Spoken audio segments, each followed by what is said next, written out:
Corfu, 11th of August 2020.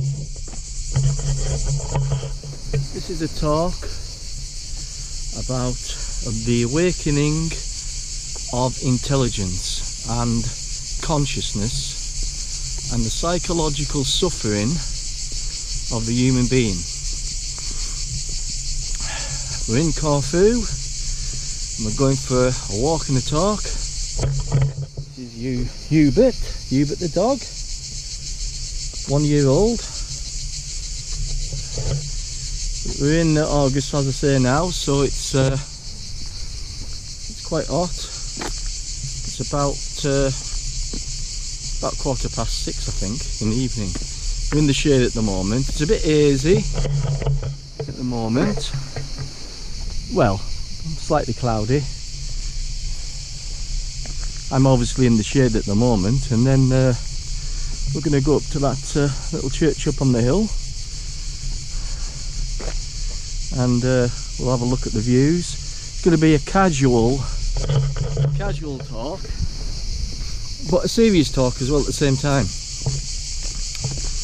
There will be a lot to fit in 1 hour discussion about consciousness and the awakening of the intelligence. So it's more of a preamble and light-hearted, but as I say, serious at the same time.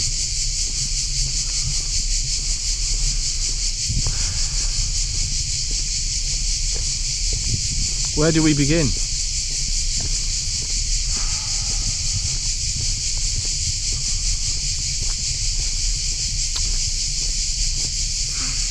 Well, we begin right now, because there only is now.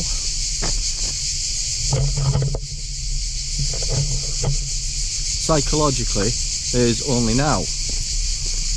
That's a broad statement to make on a beginning up to awakening intelligence. What does that really mean?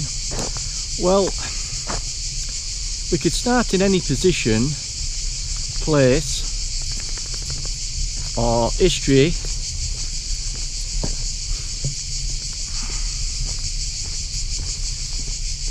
no contradiction there when I say place, history.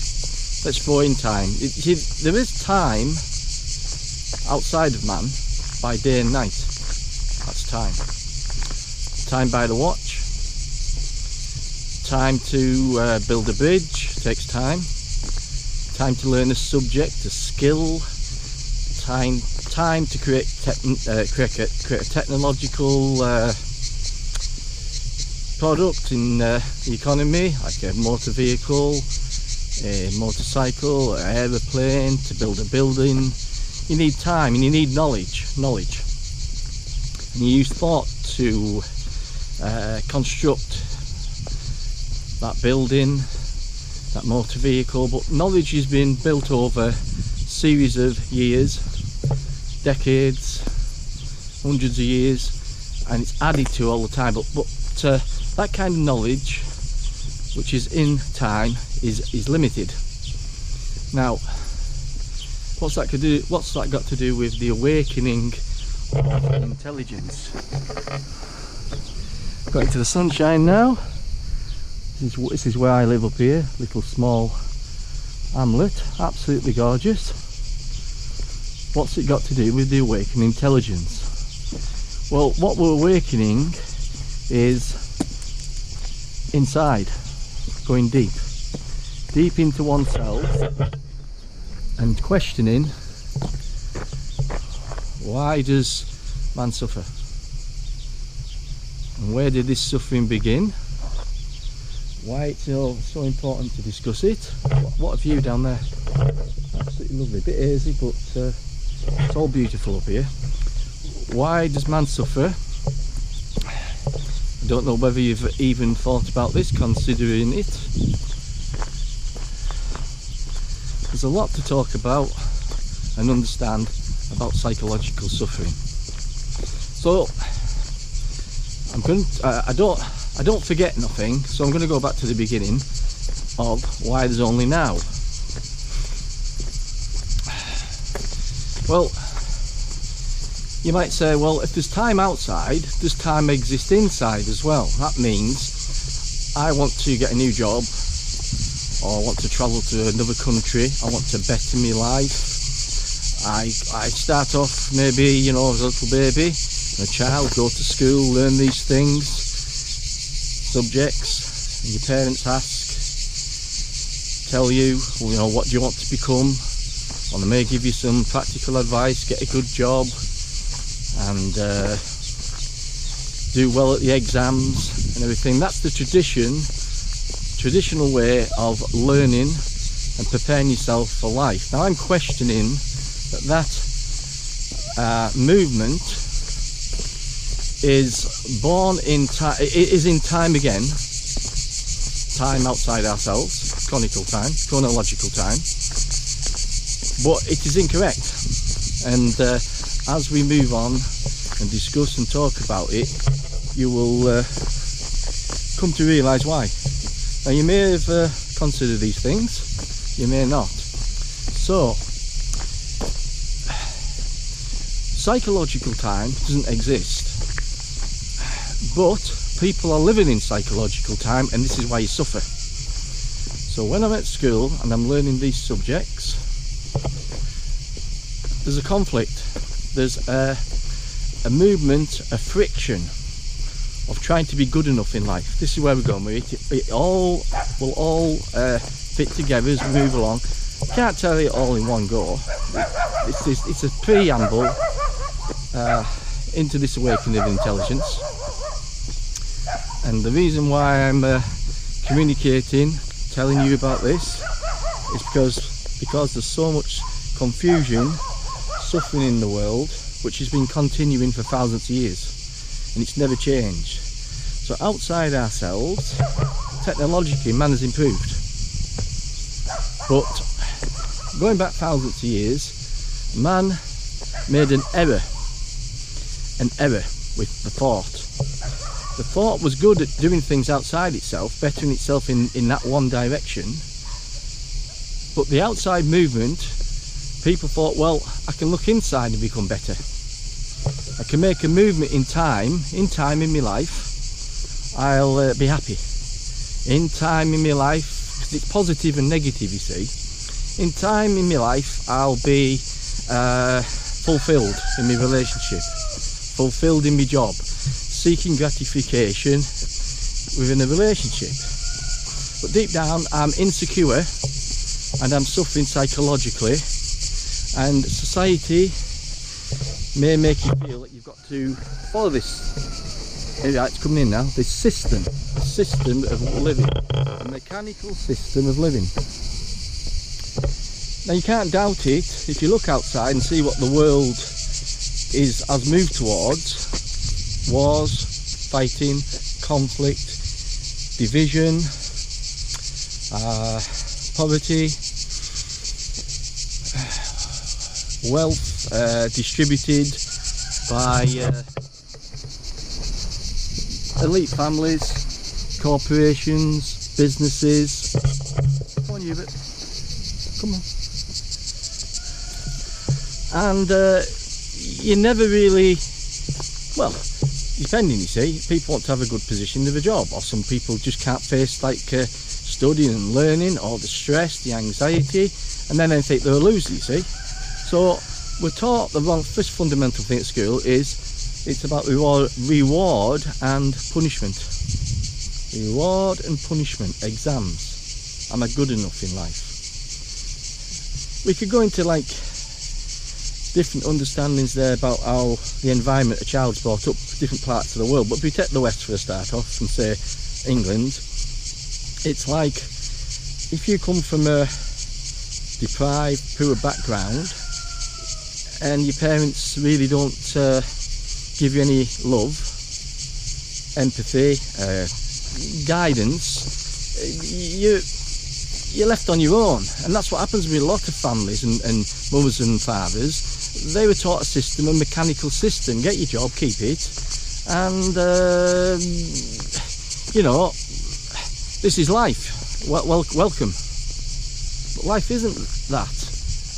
It's been a movement of distortion which goes into the brain, and what man has done with the thinking mind.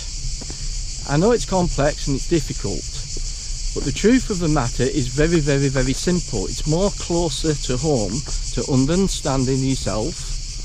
And let's recognise again, it's about awakening of intelligence and the psychological suffering that man, woman, is in.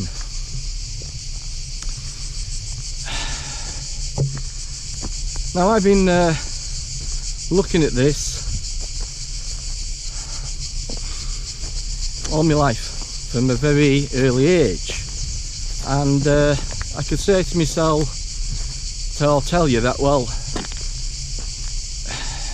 was I lucky or was I so I've not told you anything about myself yet, but the point I'm getting at is some people never follow this mechanical system, this pattern, this routine life. Because when you follow routine life and a pattern, a system that's mechanical, there's friction. And that friction creates psychological suffering. Division between the outside world, with people, with religions, with economy, with the workplace, equality, money. There's division and there's wars. And man has not solved this problem for thousands of years. So when I say maybe I'm studying now and saying, well, I was lucky, well, I've looked at all these problems psychologically all my life. Now when I say look, there's a difference of looking, or there's a difference of following other people's guidance. Third-party knowledge, information which is put into the brain by the educational systems, by professors, by politicians, by your parents, which were already programmed with their parents. Now if you can see where this is sort of going. So when I say looking, there's a way of looking at life which is not born of time, which is mechanical movement of thoughts. There's a motorbike coming. Yasu!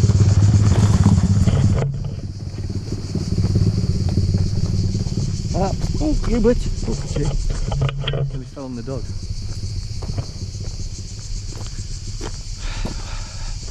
A little bit more light-hearted. I'm walking up here, and you've walked through the hamlet there, and these obviously in the olive groves, but down there around all these little properties,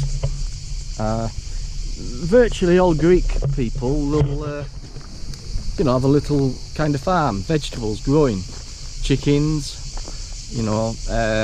goats for milk. So they've got eggs, they've got vegetables, virtually everything grows here. Oranges are growing in the winter, lemons, 2 or 3 crops a year for potato. Just to be clear, I don't know too much about it, exactly about the growing stuff, but the point I'm making is that there's more, well, in this part of the island, more in the real Greek, not in the tourist resorts, because there's a lot more superficiality there, but the real people live more off the land, live a more simple life, you see.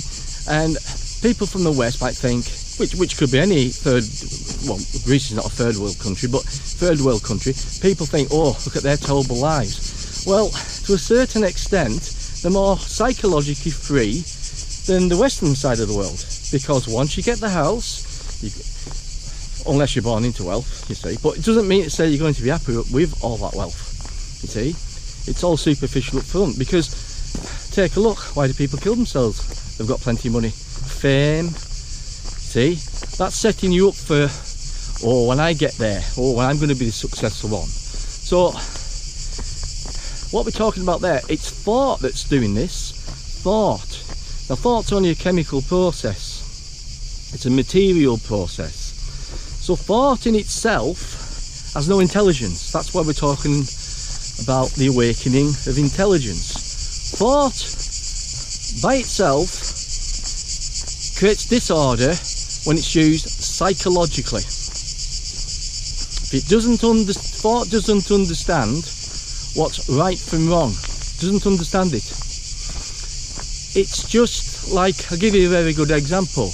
If you think, oh well, what's he going on about? Thought and time and awakening of intelligence. Oh, I'm intelligent, I'm a doctor. Yes, well, some of these people, they might have all these degrees and everything, but basically, now we're not knocking anybody here, there's good people in the world, but let's have a look at, say, doctors, pharmaceutical companies, people's health. It's a business.